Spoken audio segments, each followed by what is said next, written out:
Assalamualaikum warahmatullahi wabarakatuh. Alhamdulillahi qala fi kitabil karim. A'udzu billahi minasyaitonir rajim. Bismillahirrahmanirrahim.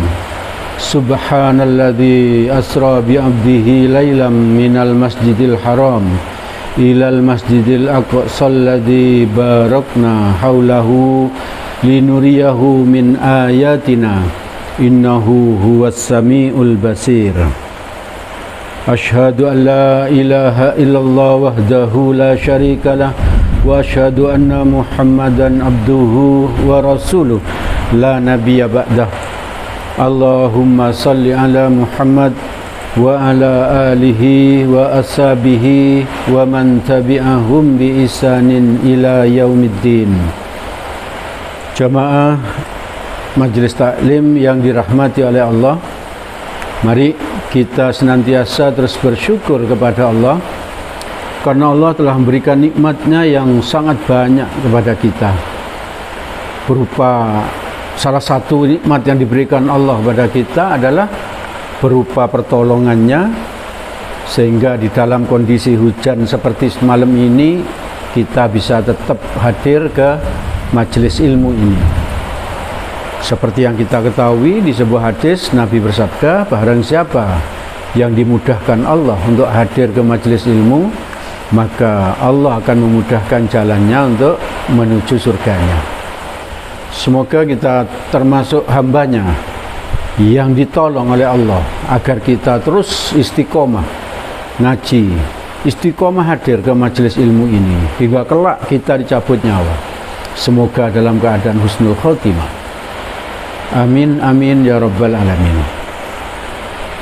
Ibu bapak, saudara-saudara yang dirahmati oleh Allah, sekarang ini kita berada di bulan Rajab ya.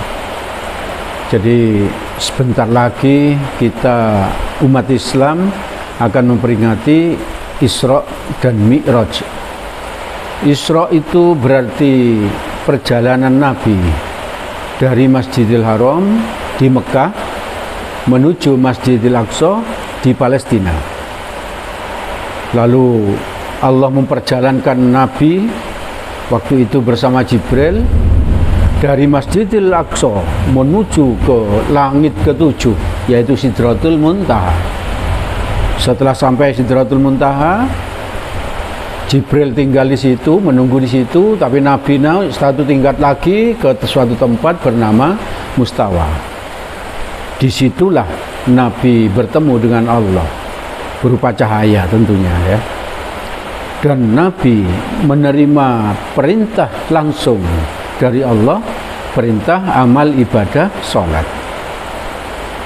Jadi ibu bapak, saudara-saudara yang dirahmati oleh Allah, satu-satunya amal ibadah yang diterima langsung oleh Nabi dari Allah itu adalah ibadah sholat. Sedangkan ibadah-ibadah yang lain itu semuanya melalui perantaraan Jibril ya. Semoga suara saya ini bisa terdengar sampai sana ya, karena kondisi hujan yang agak deras ya. Tidak masalah kalau hujan ini, kita jangan menyesal ya, malah kita harus bersyukur kalau ini hujan ya, karena memang musim hujan ya. Kalau musim hujan tidak hujan malah repot nanti. Bahkan kita berdoa, Allahumma shayyiban nafi'ah, semoga hujan ini deras dan bermanfaat. Jadi insya Allah tidak banjir, tapi membawa manfaat pada kita. Baik, kita lanjutkan bahwa kalau begitu, sholat itu termasuk ibadah yang sangat penting bagi kita. Sholat adalah ibadah yang sangat penting. Kenapa? Alasannya yang pertama, diperintahkan langsung oleh Allah, seperti yang saya sampaikan sebelumnya, kepada Nabi tanpa Jibril ya. Jadi diperintahkan langsung oleh Allah kepada Nabi tanpa Jibril. Puasa, zakat, haji, itu semuanya perintahnya melalui Jibril. Lalu yang kedua, sholat itu menjadi sangat penting, ibadah yang sangat penting. Karena apa? Sholat itu hanya boleh ditinggalkan oleh anak kecil ya. Anak kecil belum akil balik ya.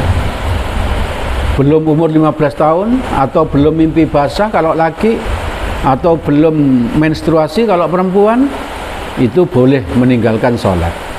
Tapi Nabi menyuruh orang tuanya untuk mengajari anaknya untuk sholat ketika anaknya umur 7 tahun, walaupun akil balik atau enggak, walaupun akil balik atau enggak.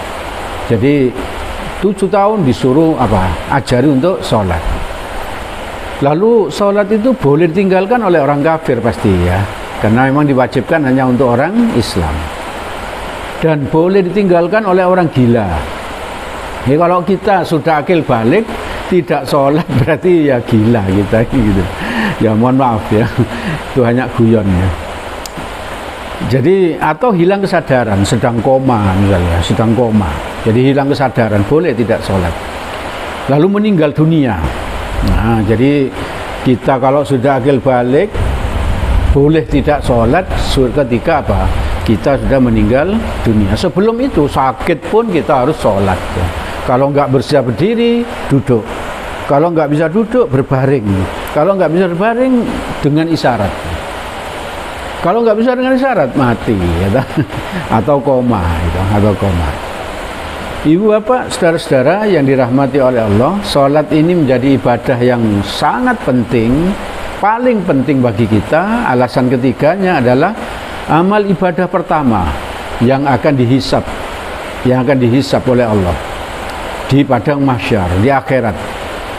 Hadis riwayat Tirmizi nomor 413, An-Nasa'i nomor 466 dari Abu Hurairah radhiyallahu an, Rasulullah sallallahu alaihi wasallam bersabda, saya baca artinya, sesungguhnya amal yang pertama kali dihisab pada seseorang hamba pada hari kiamat adalah sholatnya.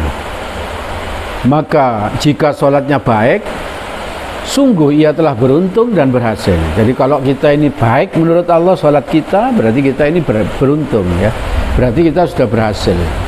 Dan jika sholatnya rusak, sungguh ia telah gagal dan rugi. Jika berkurang sedikit dari sholat wajibnya, sungguh ia telah maka Allah Ta'ala berfirman, lihatlah apakah hambaku memiliki sholat sunnah, maka disempurnakanlah apa yang kurang dari sholat wajibnya, kemudian begitu pula dengan seluruh amalnya. Jadi kalau kita itu kurang-kurang sedikit dari sholat wajib kita, Allah memerintahkan kepada malaikat untuk meneliti sholat sunnah kita ya. Maka sholat sunnah itu cukup penting ya, karena bisa menjadi penyempurna dari sholat wajib yang kurang. Jadi mari ibu bapak, saudara-saudara yang dirahmati oleh Allah, kita perbaiki sholat kita. Kita berusaha khusyuk ya.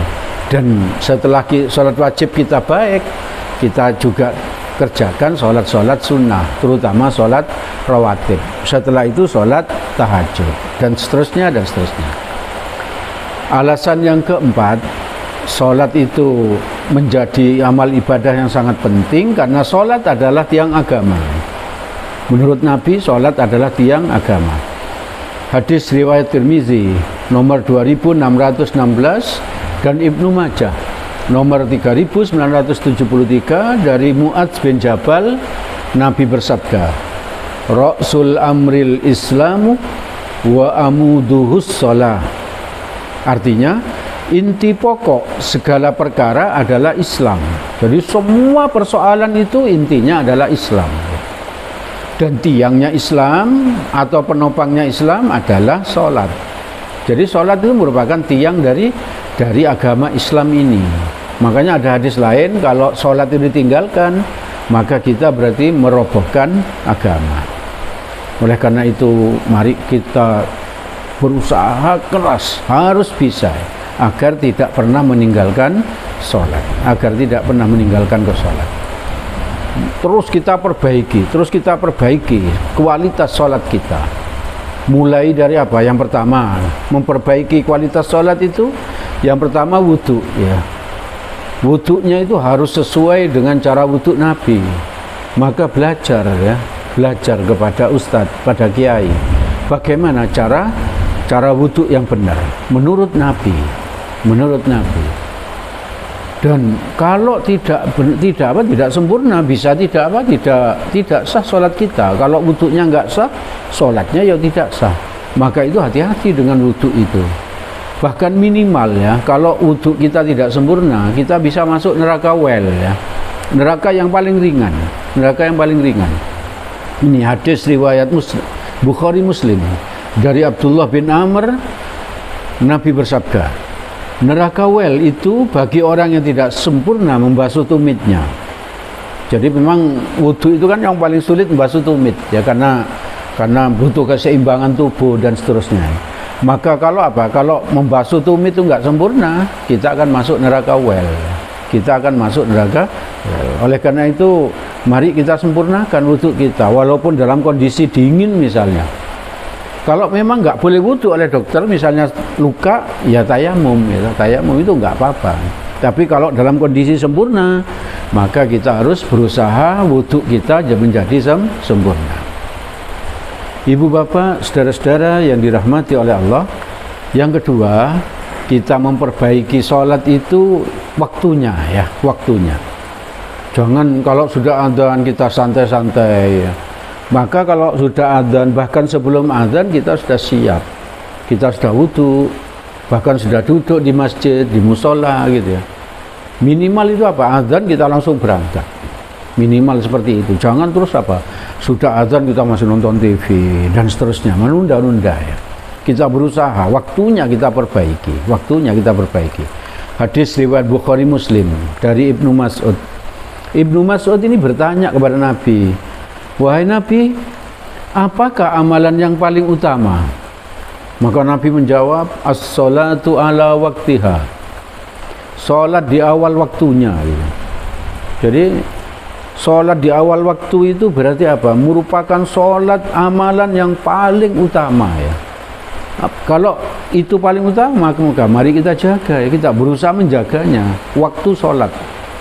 Memang waktu sholat itu sampai akhir itu masih boleh, tapi menurut Nabi yang utama adalah di awal waktu. Jadi habis adzan, iqomah kita langsung sholat gitu. Dan kalau lagi berjamaah di masjid atau musola ya. Ibu bapak, saudara-saudara yang dirahmati oleh Allah, memperbaiki sholat kita itu, kualitas sholat kita itu bisa dengan apa? Yang keempat, memperbaiki softnya, berebut soft ya, berebut soft terbaik. Soft terbaik itu kalau menurut Nabi, kalau bagi laki-laki yang terdepan, kalau yang perempuan yang paling belakang, Hadis riwayat Bukhari Muslim dari Ibnu Mas'ud. Hadis riwayat Muslim, Abu Daud, Tirmizi dan Nasa'i, Rasulullah bersabda, saya baca artinya, soft terbaik bagi laki-laki adalah yang paling depan dan yang terburuk adalah yang paling belakang. Jadi laki-laki itu yang paling depan itu paling baik, yang terburuk paling belakang. Makanya itu begitu adzan kita langsung berangkat agar agar bisa berebut soft terdepan. Lalu soft terbaik bagi perempuan adalah yang paling belakang. Jangan salah kaprah, terutama yang ibu-ibu ya. Ibu-ibu kadang sudah datang awal tapi sholat langsung milih soft terdepan. Itu tidak benar menurut hadis ini. Yang benar adalah memilih soft yang paling belakang. Karena justru soft terdepan itu adalah soft yang paling buruk. Itu menurut Nabi melalui hadis ini. Lalu untuk yang laki-laki, soft terbaik itu misalnya posisi yang terbaik sekarang. Kalau di sini ini imam misalnya ya, maka yang di belakangnya ini yang terbaik. Di belakang imam itu persis ini terbaik, posisi terbaik. Terus yang terbaik kedua di kanannya tadi, terus di kirinya, terus di kanannya, terus di kirinya, terus di kanannya lagi, terus di kirinya, terus seperti itu ya. Jadi mari kita berusaha mencari soft yang posisi terbaik paling depan, dan posisi terbaik tadi di belakang imam atau di kanannya, di kirinya, kanannya, kirinya dan seterusnya. Ibu bapak, saudara-saudara yang dirahmati oleh Allah, itu dulu yang bisa kami sampaikan tentang menyempurnakan sholat kita. Insya Allah di kesempatan yang akan datang kita sempurnakan lagi, kita tambahi lagi bagaimana menyempurnakan sholat ini. Malam ini yang sudah kita bahas adalah sholat itu merupakan ibadah yang terpenting. Karena apa? Diperintahkan langsung oleh Allah, dari Allah langsung ke Nabi Muhammad, tidak melalui Jibril. Lalu hanya boleh sholat, hanya boleh ditinggal oleh orang yang sudah mati. Dan yang ketiga, amal ibadah pertama yang dihisab. Sedangkan yang keempat, sholat adalah tiang agama. Dan malam ini juga kita membahas bagaimana memperbaiki sholat kita, yaitu wuduknya. Yang kedua, kita lakukan di awal waktu. Dan yang ketiga, berebut shaf. Insya Allah kita lanjut di kesempatan yang akan datang. Segala yang baik dan benar itu berasal dari Allah Subhanahu wa ta'ala. Semoga ada manfaatnya bagi kita. Semoga Allah menolong kita agar sholat kita menjadi sempurna. Amin amin ya rabbal alamin. Apabila ada salahnya, saya mohon maaf yang sebesar-besarnya. Mari kita tutup majelis ini dengan berdoa kafaratul majelis. Subhanakallahumma wa bihamdik, asyhadu an la ilaha illa anta, astaghfiruka wa atubu ilaik. Billahi taufik wal hidayah. Assalamualaikum warahmatullahi wabarakatuh.